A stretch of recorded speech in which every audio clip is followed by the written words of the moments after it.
I trusted him completely. But he saw someone else clearly. I first saw Ethan on a rainy October afternoon. He was slouching against the wall of a cafe, hood over his head and a paperback in his hands. I saw him because he was the only person there who looked absolutely wrapped up in something other than what the rain and umbrellas, the swish of pedestrians went on around him. I grinned at him as I entered and shook my coat. He lifted his head, and for a second it felt as if the world had shrunk to just me and him. He had these tender, gray eyes that felt like they could read me better than I read myself. And so I believed him at once, credulously. We had an electric spark from the beginning. He'd call every night without fail, no matter how much work or life threatened to keep us apart. He remembered the tiniest thing about me, how I liked my tea, my favorite poets, the things I could tell him when pretending to be lighthearted. He seemed like somebody who could see right through me and want to stick around anyway. I told myself I was lucky. We moved fast. I didn't care. I wanted him completely. I hoped someone like him could still exist, in a fickle world of distractions and betrayals and lukewarm affections. I loved him deeply, unconditionally, without doubt, without hesitation. But love, I was beginning to understand, can be double-edged. It started with small things. He'd sometimes phone in a distance or call back slowly.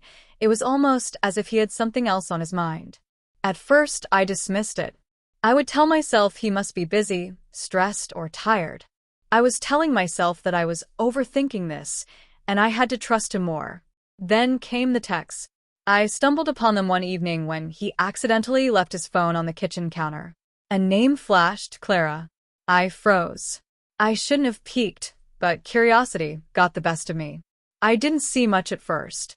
Nothing big, nothing overt, just tiny titillating interactions, a joke here, a compliment there. Nothing I could actually nail him for. But his face just alighted when he spoke of her, and the sense that he was more alive, more animated, was something I couldn't ignore. I gently confronted him at first. "Who is Clara?" I said one evening, working to keep my voice steady. "Oh, she's just a friend from work," he said, like that clarified everything. I wanted to believe him. I needed to believe him. So I did. I swallowed the lump of anxiety in my throat and told myself that I was just being neurotic. I trusted him blindly. But faith, I would eventually learn, involves more than ignoring your doubts. It means accepting truths that may sting. We were still in the getting to know each other stage, and so I tried not to get too annoyed when he forgetfully said that he had seen me at a party before we'd met, us having met at a party being part of our origin story. Then the day arrived that I accidentally saw them together in a cafe near where we first encountered each other. She was laughing at something he had said, and her hand touched his arm lightly. He was looking at her the way he had once looked at me, bright, alert eyes. The warmth I remembered so well. But it wasn't for me anymore. I went by them unnoticed, heart breaking silently. I wanted to confront him and yell and ask for an explanation. But part of me already knew. He got to see someone else clearly, and I stayed a blur in his life. I went home, sat on the floor of our apartment, and stared at the ceiling. How could somebody make promises so easily and look away when no one was watching except for me? I thought of every laugh, every word, every tender moment, and asked myself if it had been real, or was just a rehearsal for the love he was going to someone else. The following weeks were the most difficult. I attempted to talk with him, to save something, but he had made his decision. I attempted to leave, but I was shackled by my own expectations, the hope that love could conquer all. It wasn't until I was willing to see clearly that I could start to heal.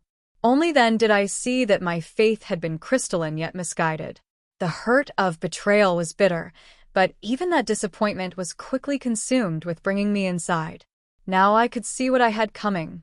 I would be able to find the people that will really appreciate me, see me fully, and they'll stick without making their gazes somewhere else.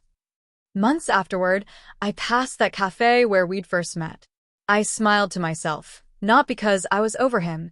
You are never completely over someone whom you loved so much, and even after long periods of time, some parts of them will always stick with us. but because I had learned the distinction between blind trust and clear vision. I had learned that to love and yet not be loved in return fully by someone is worthless. Ethan never apologized. He didn't need to. Its absence was the excuse, the lesson, and the release simultaneously. And in the stillness after her scream, I understood for the first time. I'd believed too blindly, but now my eyes were open. And that clarity was worth every single tear. I emerged into the sunlight and, for the first time in months, felt unencumbered.